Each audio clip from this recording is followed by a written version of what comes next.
Welcome to the Sports Wrap. George Ringer. Hope it's a good February for you. Look at that sun shining out there on a beautiful Friday afternoon, George. You know, one time I went to the Rocky Mountains. This was at a spring break in college, and I went through Yellowstone, and the snowbanks were about 10 feet high, and it was about 60 degrees outside, and I thought, how can this possibly be? Sure. And yet in the mountains and the high elevations, that's exactly how it is. That's how it works. That's how it works. Yeah, 40 degrees I just heard on the way out for tomorrow, for Saturday afternoon here in the Falls. My goodness. Yes. A mid-February thaw. We'll take her. Well, every one of those days counts on the negative run there, you bet. So we'll take them at this time. So, well, here we are. It's Super Bowl time. It is. And it's time to play the game. I'm sick and tired of talking about it. Let's play it. You know, and that's what I kind of liked about only having 1 week separating. But I understand this is a big game to these players, and they should have an extra week to heal. It's been a long season. It's been an incredibly long season. And there's no way that even the best conditioned, toughest, strongest guy out there doesn't have some bruises. Well, and I think it's all the other stuff that goes with it. It's all the press conferences and the this and the that. And, then they have the honors where they name Offensive Player of the Year, Justin Jefferson, Nick Bosa, the Defensive Player of the Year, and Patrick Mahomes, the MVP of the league. So when you look at those things, they need time to get those things done. They do. The Pro Bowl fits in between there for the week. That was deemed a success, at least as far as what I heard. I watched zero of it. I have no idea.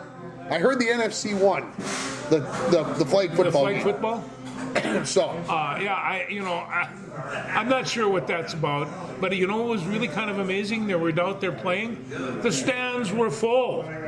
People were there to watch these guys do whatever it is they came to watch them do. I wouldn't have done that. On the other hand, my wife caught me watching the Senior Bowl guys at practice. So there's a football problem that I have to work through. It's my own issue. So we've had a little discussion on the Super Bowl last week, maybe shooting from the hip a little bit. Now you've had a week to think about it and whatever else. What are your thoughts going into Sunday's game? I talked to my guru friends, and the gurus say I think that the Eagles are going to win, except if this happens. Except if this happens. Does Hurts get hurt? Does how does the Kansas City offense carry through with their offensive line, and whether or not Mr. Mahomes can throttle on that ankle? Personally, I think he's going to be just fine. I saw something that said that it's much improved from 2 weeks ago. Well, he was able to do what he had to do 2 weeks ago, so I would say that he's as good as... Including running for that third down, which, he kind of had to do it. And on that bad ankle, you just really kind of wonder. And I have enough respect for high ankle sprains to know that that can be an issue.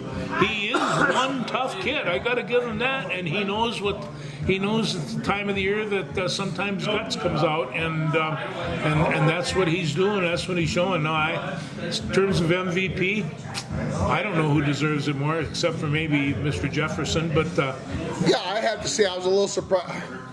I mean, I was surprised that, and I imagine they try to spread it out. Yeah. They don't want to have the Offensive Player of the Year be the MVP. That doesn't seem to make sense. So it's almost like you're coming in second place, in the offensive, because most valuable player, the other two people to get votes out of 50 now.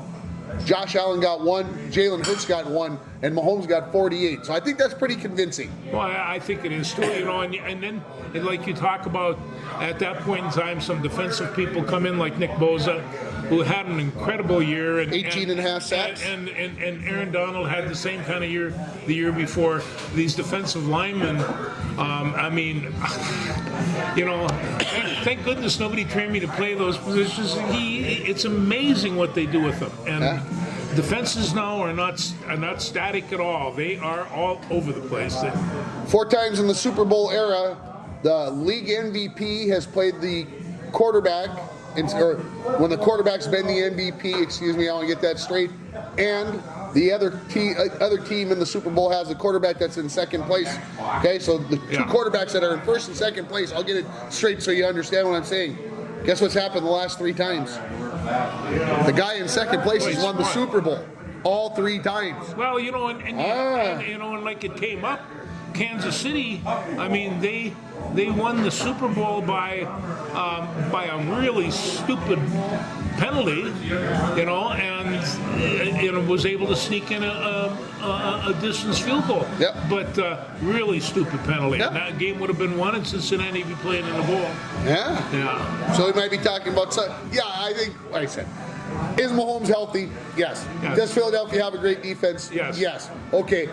So what I'm thinking is everybody's thinking is Jalen Hurts. I think the key to the game is Philadelphia, in order to be successful, I think has to run the football. Yes, Jalen Hurts will do what Jalen Hurts does. Jalen Hurts can run the ball, so it's part of the equation. But I don't think Jalen Hurts has to throw for 250 yards or 300 yards for Philadelphia to win. He could throw for 150 yards in that game, and they run the ball. 10 for 15, 10 for 17, something like that would win this ball game because they have that good running attack. If they can run the ball. And they have a good offensive line, and there's no reason that they can't. And it's like we talked about Jason Kelce, Travis Kelce's older brother.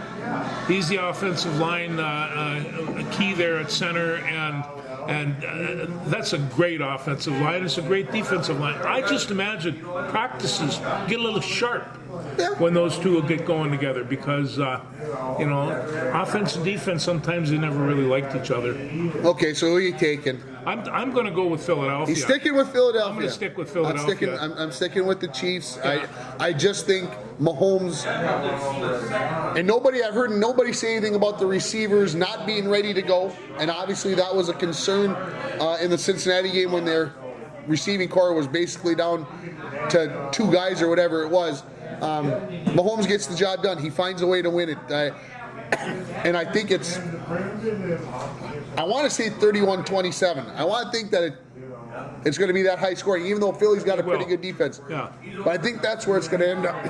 So it's really kind of interesting because when you take a look at Tyrell Hill, who they traded, adds that other dimension to that football team, and when you see him, because he's the second fastest guy in the universe, and we haven't discovered the fastest. So I thought that was Usain Bolt's. No, he can fly and he can catch, and they were well suited, and I think that is going to take one dimension away from him, and I think the Eagles can utilize that. Mahomes threw for 5,100 and I think it was 25 yards this season. That was without Mr. Hill. Yeah. What might he have done if he would have had Mr. Hill? They were so explosive, and every time that they snapped the ball, they were capable of scoring a touchdown. Absolutely. I mean, every time, and I don't think that they have that. Very few teams do. Yeah, it's true. It's true. But I'm looking forward to the game. I want to get past the sparkle and see just what kind of game it's going to be. And why do we have to have sparkle at all? I have no idea. It drives me insane. I don't need 4 hours of pregame. I don't need a 36-minute halftime. I don't need a band. I know it's part of the deal. No, it's just like if it starts at 5:30, if they're done with that game at 9:30, I will be shocked. It'll be close to 9:30. Yeah, well past my bedtime on a Sunday. On a Sunday? Yeah. Well, if it's close or goes into overtime, I bet you stay up. So. Yeah, I'll probably make it. Yeah. And I look upon this kind of like the Army-Navy game, the celebration of the game, and the Army-Navy and all the other celebration that going on. And I think that that's kind of the same way with NFL. But I wondered whether or not I should bring it up. But there's new statistics coming out for NFL players and the amount of head injuries that it's producing, and it's really pretty phenomenal, and I think that the NFL and the football players have to kind of get a grasp of this and see what else they can do. I understand the concern. Absolutely, I understand the concern. Don't anybody get me wrong, but it's just like I think about a race car driver. Okay, we obviously, when Dale Earnhardt unfortunately passed, what is it? Almost over 20 years ago now, I think, or right around 20 years ago. There was a change. They made a change. You have to wear the Hans device. You have to wear it. But it doesn't guarantee that you're not going to suffer injuries and such. So when 92% of the people that they're looking at and doing on, because you really can't do anything till after people die, the amount of injury it's massive. And I think that they really have to take a look at that. And there's other things I think that they can do. Like? I think that they've probably made some progression in terms of practices. Yes. And a lot of them wear a different kind of style of helmets. Yes. And they're taking a look at, it's one thing when you're in the middle of the game and sometimes your head gets in the way and it becomes. I have smacked heads with people, and there was never any intention by either one of us. Absolutely. And it's just like. So this type of thing does happen, and you're going to get dinged, not only in football, but hockey and soccer and some of these other sports. They're tantamount to that amount of head injury. The thing of it is about football, it seems like the statistics are kind of growing on each other, and the more they find out about it, the more we realize how dangerous this sport is. I think this might sound heartless a little bit, so bear with me. Let me finish the thought all the way out. We've always known, we're football guys, we've always known that injury could be a part. I mean, and it could be serious injury when you played football. And it could happen in any sport. Never thought about it much. Hockey, you could get cut by a skate. Well, they're not going to stop sharpening the skates. No. You could get cut and bleed and everything else. Football will have that head injury possibility out there forever as long as they play the game. I don't think there's just no way that you can play a game like that and not have it. It's interesting to me that rugby has maybe not as many. It would be interesting to see what the comparison is on rugby players because a lot of them don't even wear a helmet of any type. They wear wrestling gear. They wear that kind of stuff. So to me, it's interesting, and I just think that sooner or later the public is going to demand.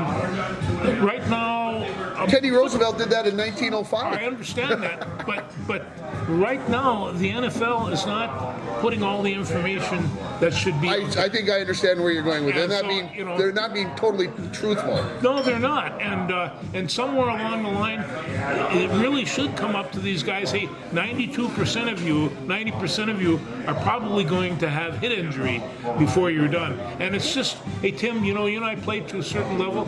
These guys, 10, 12, 15 years taking these kinds of hits. It's just, Well, and you think about it, I'm gonna go into the offense and defensive line. Yeah. Not so much. I don't think. I mean, some of it, absolutely. Don't get me wrong. Mike Webster is the first one that comes to my mind, center for the Steelers, who died at like 52 and definitely had the head injuries. So, can it happen there? No, yes, but not because you're in so much closer quarters. You're not going as high speed, as fast as you are with the running backs and the receivers and the D-backs and the linebackers. So I worry about those. But I think, like I said, when you walk into the game, to finish my thought about this, you walk into this game, you walk in with your eyes wide open, not eyes wide shut, wide open, that you know that you have a very good possibility that when you're in your 60s and 70s, your brain's going to deteriorate faster than the people who don't play football. And I suspect, well, that's reassuring, but I suspect that what's happened is like one coach said, this is not the same game that I coached 25 years ago because of the size, the strength, the speed, and that's where I see where these concussion type things, those are coming from hits and snapping their head on the ground. And it's just, but they're getting. So are you suggesting that maybe they should limit the size of the players? No, I'm just saying is that when you have a truck hitting a puppy, the puppy is going to, and these guys are extremely well trained and strong and incredibly fast. And people love their violence. They do. I guess that's just. And I don't necessarily think violence. I don't think about football as being violent. I think about it being very physical.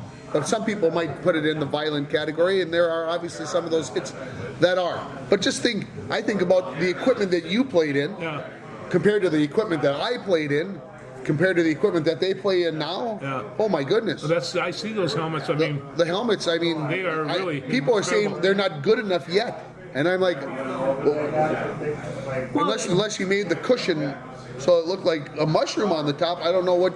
Well, and like you say, I says it's not coming from the helmet it's coming from the hits that it's producing, and Sure. it's just these guys, and they're coming up and they're getting shoulder high, and then all of a sudden their helmet's right next to the side of the other helmet, which hey, in the old days that was a good tackle. And, Yeah, absolutely. No, and I think about, I kiddingly say the size of the mushroom on the top of your head. But I think a lot of it also has to do with the mouthpiece. When I played football, we weren't allowed to cut our mouthpiece off. If the referee saw that mouthpiece didn't go all the way back in here, because that's a big part of the concussions is when your jaw snaps together. And I wonder what kind of mouthpieces some of these guys are wearing. I lost my mouthpiece my senior year. It was underneath my locker, and so I couldn't have. We had to have a mouthpiece, so I go and steal a great big piece of white tape, cover my teeth. That's what I used for a mouth guard. And then when I got to UMD, I was amazed. Very few people wore them there. Like I said, that's a big reason for concussions when that helmet, your jaw gets slammed together. Well, I mean, I could sit around. I just bring up the item, like I said.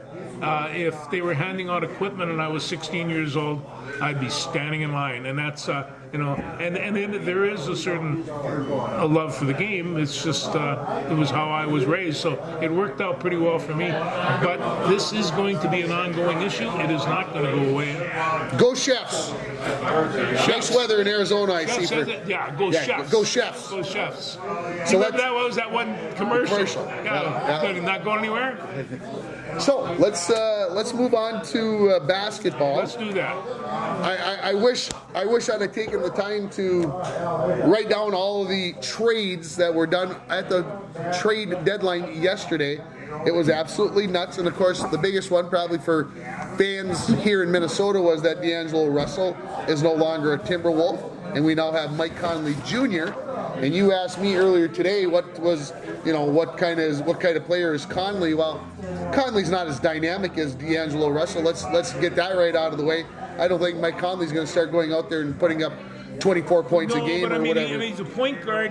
He can probably protect the ball, and this at times became kind of an issue. You had to, and the only one that was doing anything with it was with Anthony Edwards, and then it's the streaky D'Angelo Russell thing. There were times when he was playing and concentrating and working hard.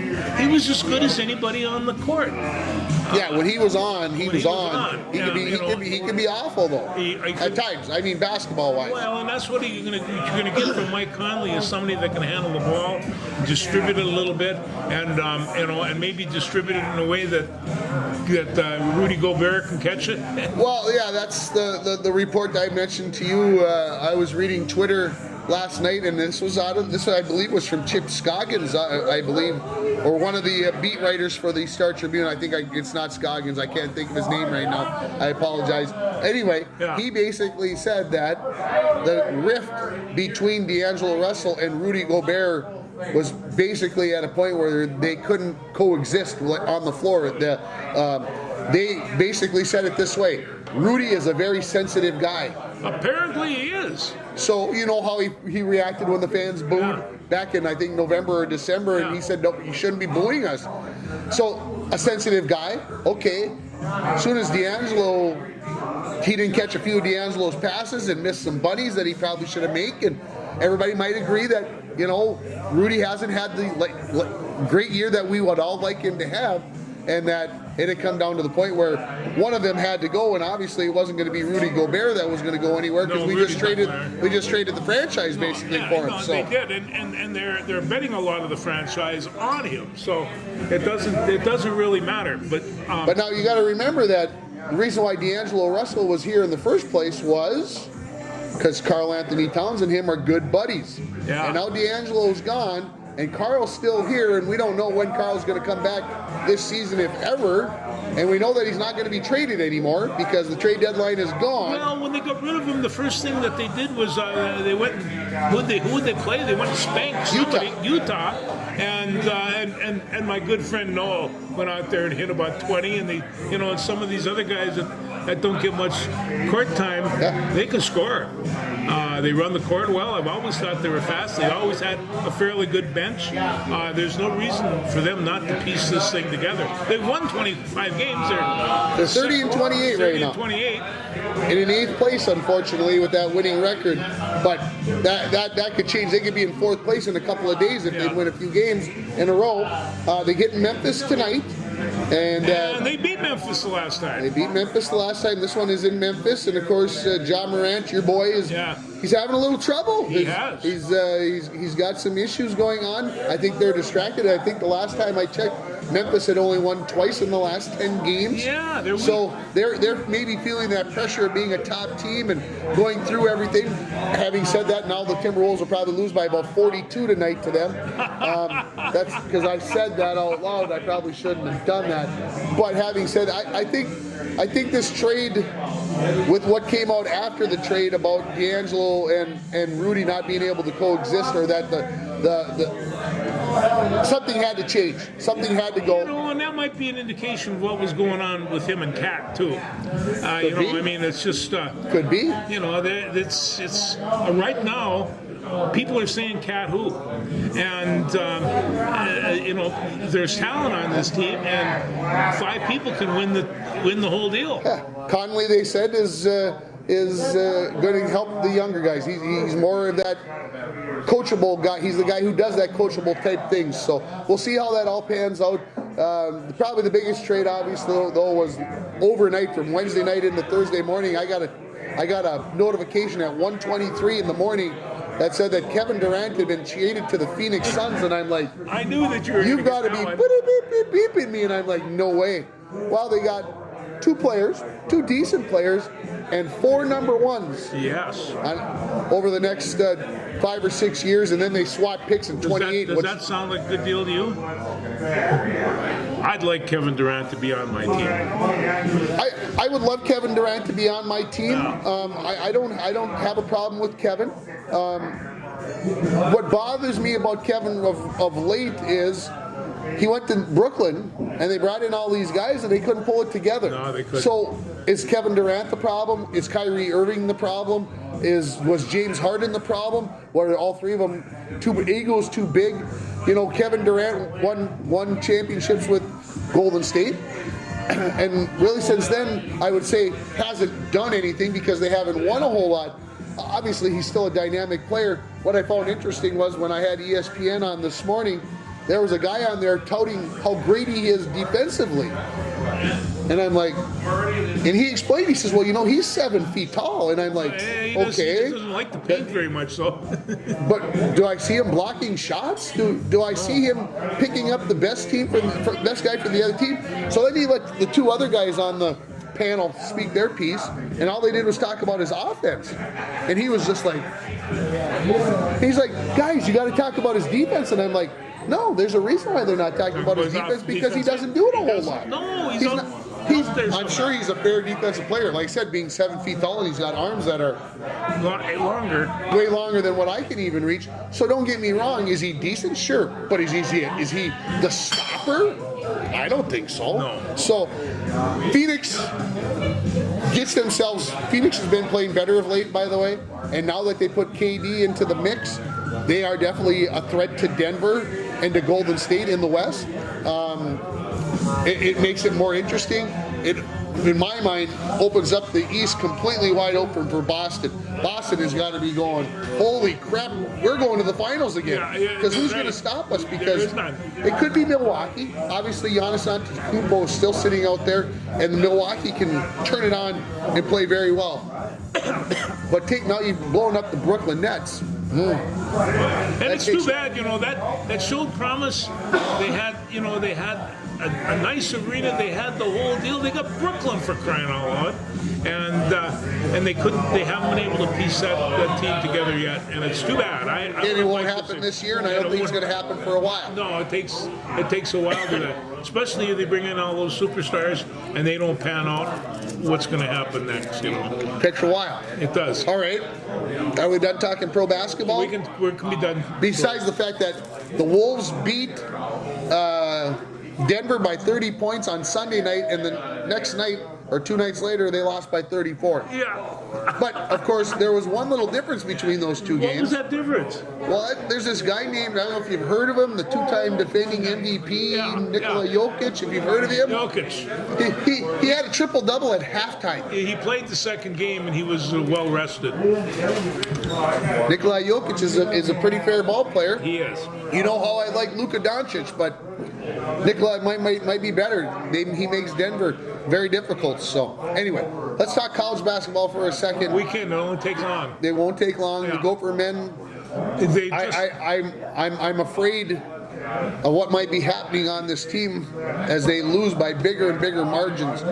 And I know that they have been sick. I know they've had injuries, and now they had COVID this past week. I'm very concerned that Ben Johnson could have his job on the line. I know he should get the time. I guess I'm not as worried about Ben Johnson. They're going to have to give him a little bit of time. But the players, Battles, Garcia, some of the rest of these, are they going to start looking elsewhere? And Payne, not to mention some of the people that are coming in. And it's just like they haven't been able to.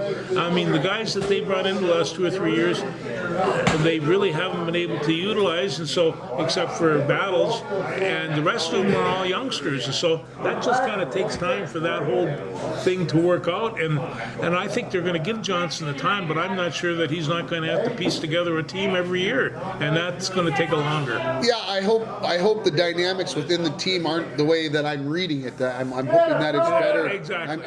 I'm just afraid that when you start being somewhat competitive earlier in the season, and then all of a sudden you start losing by 35. Well, and I mean, and you watch the games, it was kind of like, it wasn't hard to figure out. They couldn't buy a basket, and they were going down and rushing their threes. They weren't passing it around before the basic stuff that you learned in junior high, and they weren't doing that. They see an opening and they let fly, and they're a foot off.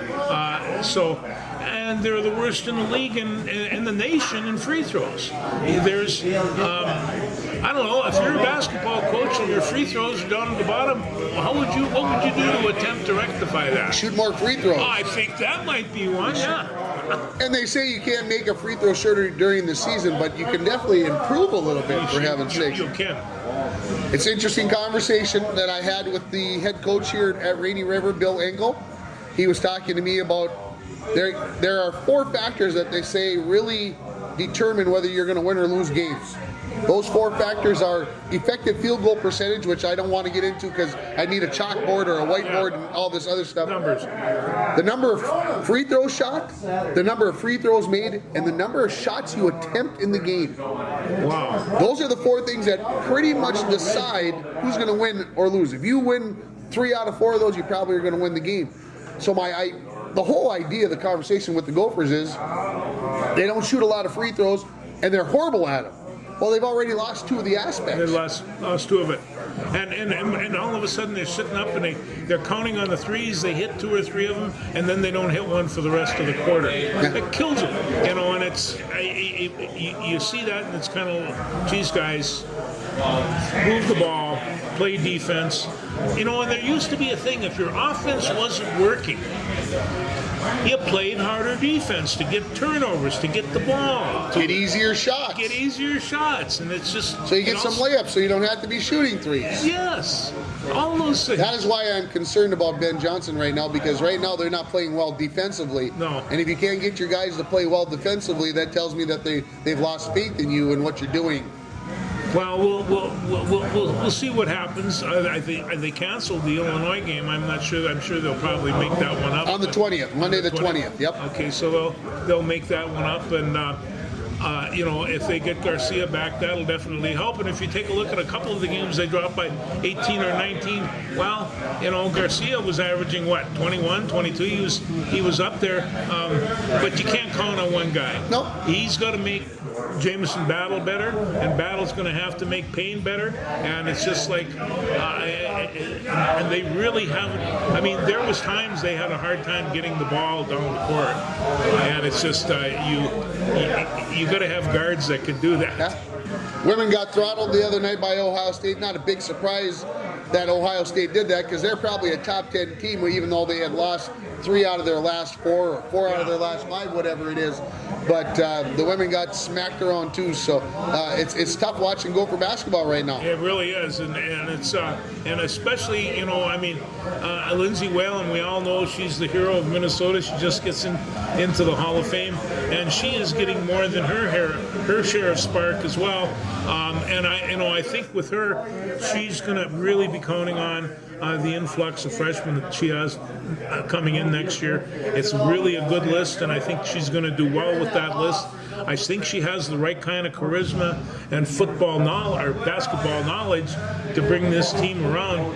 But you know, like Pops Ross says, you're going to go to a horse race. Best to have some horses, and you know, we'll see how it all pans out. We'll see how that pans out. I am going to go watch UMD basketball tomorrow, Saturday afternoon. First time I get to go down and watch the Bulldogs in years and years and years. I've been promising myself a trip.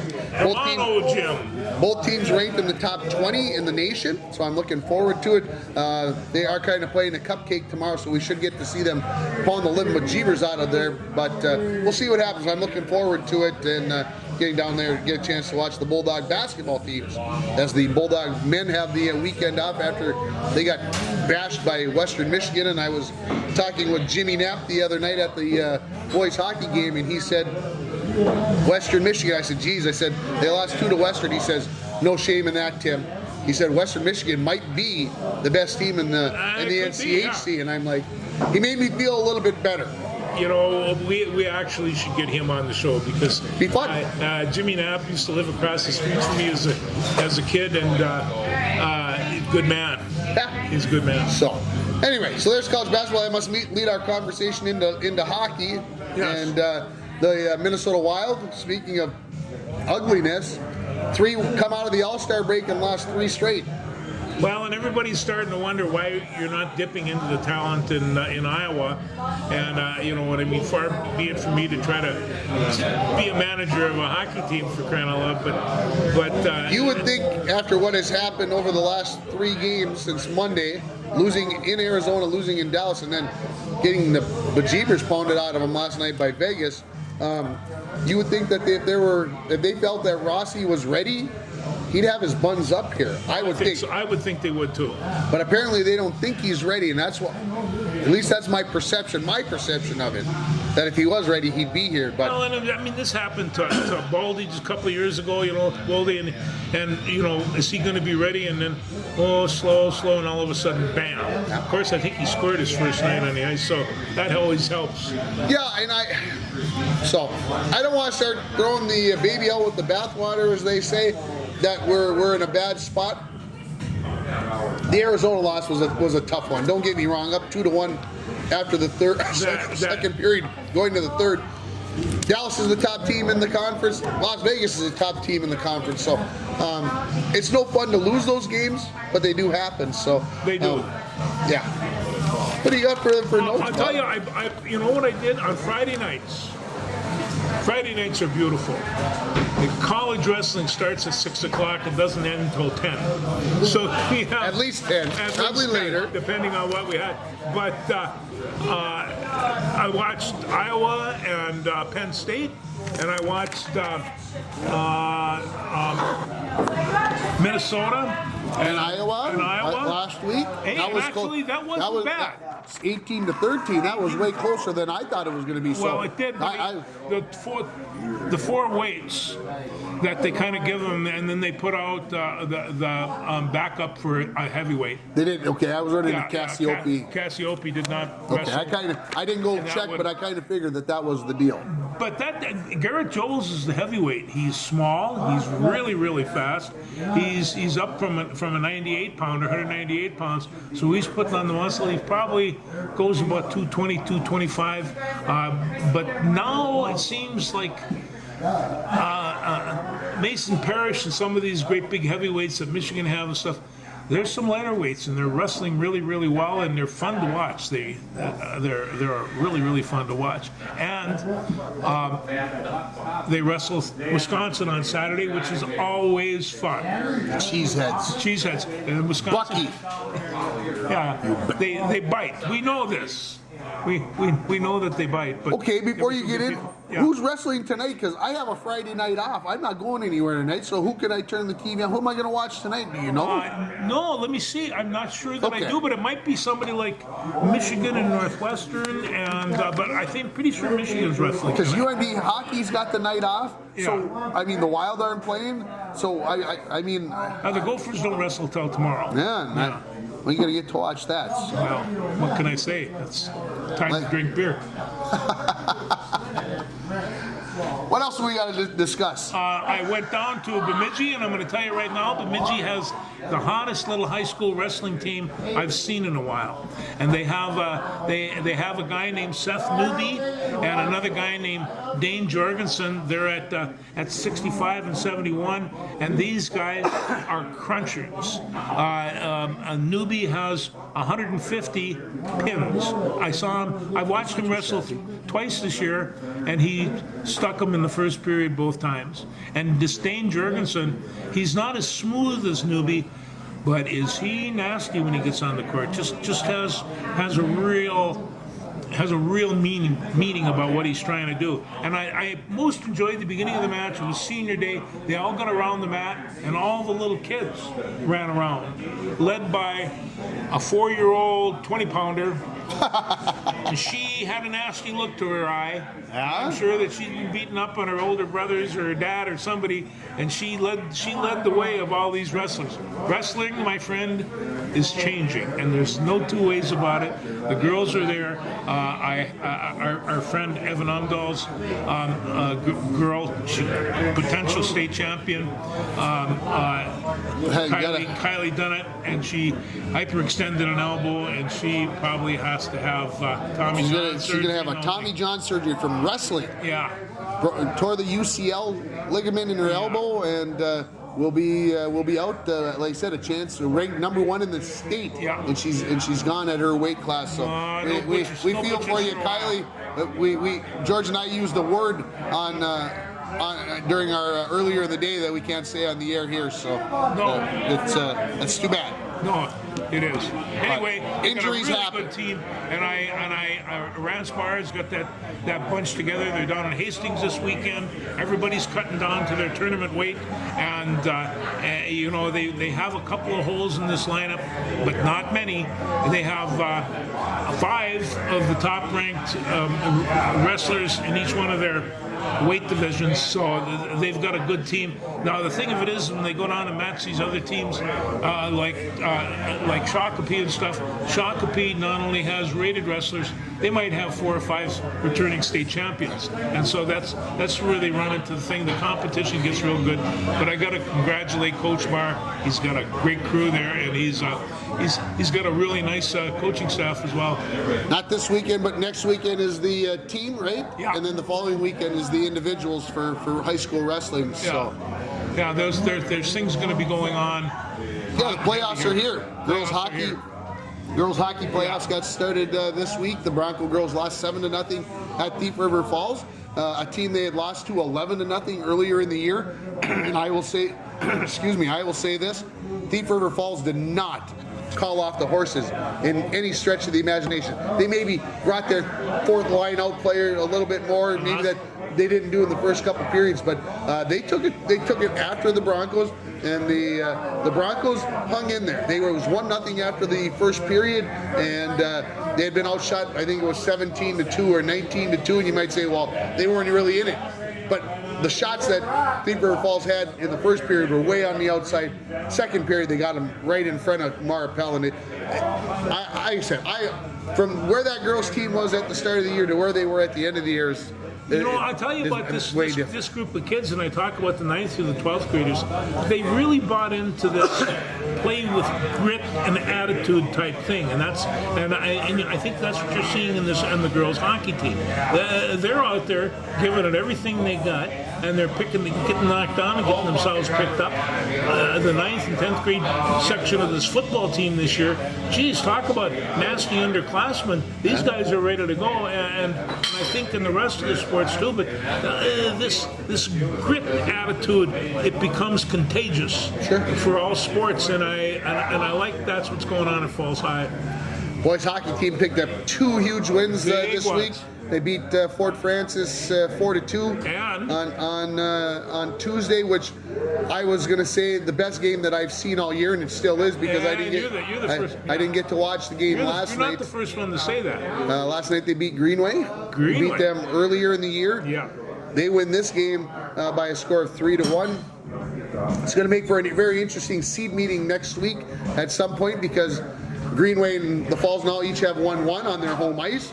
They're very close in the QRF. So where are these coaches going to rank them? Are they going to be 6 or 7? And there's a big difference between 6 and 7. You might say, well, what's the difference? The big difference is 6 you don't play in the play-in round. Yeah. 7 you do. 7 you get a home playoff game against the number 10 seed. Okay. 6 you get that extra couple days off, and I'm looking at it selfishly going, I'd love for them to be the 6th seed, not because I don't want to watch another hockey game, but Eli's got a hockey tournament next weekend in Fort Francis, and if the Broncos play at home, I'm going to miss part of it. And so I'm being a little selfish here that you guys I hope get the 6th. You're going to grab that time when you can. But the Broncos have a big game on Tuesday at home against North Shore, and the reason why that is if they stumble there, I believe the seed meeting is on Wednesday or Thursday. If they lose to North Shore, all that goes out the window. They're back to the 7, and so. They've been coming along stronger here the latter part of their season, though, and it's. You talked about the younger kids. Yeah. I want to mention 2 of them that I think have really picked it up. Okay, and the seniors obviously had. Don't get me wrong, everything there, but 2 kids, and they've probably been singled out their whole life, so it's not any big deal for me to say this. But I'll say Asher Keep and Cooper Crandall early in the year looked very uncomfortable on the ice. Like, okay, the speed of the game, the pace of it, finding space. They were still playing Bantams. They were still in that Bantam mode. They couldn't get their way. That's no longer the case, folks. These 2 players have found their way, and now that they are into it, that has made a big difference. And of course, that's what you want out of sophomores. Well, and of course, I keep an eye on Cooper because you know his dad, but he's rushing the net a lot. He is really becoming aggressive around. Here's the thing that I see. We had about a 3-minute power play because 2 penalties overlapped. Didn't come off the ice. So you got a sophomore out there who's quarterbacking the power play, and he doesn't come off the ice the entire time. To me, that's a good sign. So kudos to those 2. They've really stepped up again. Keaton Macias stepped up in goal when the senior Tyrell Schoberg went down. He's played the last 6 or 7 games. I think he's getting more comfortable, and I think the defense played a whole lot better the last couple of games. Only giving up 3 goals in 2 games might say, well, no kidding. But to me, they have stepped up their play as well. So good signs going into the last week of the regular season before the playoffs. So basketball team's a couple weeks away from the playoffs for the girls, 3 weeks away for the boys. So we'll talk more about those teams coming down the road. What else? Anything else? No, I think that kind of took care of it for me. That'll do it. Yeah, we'll see you. We'll talk to you next week after the Super Bowl. We'll see who was right, Georgia Ringer. Yeah.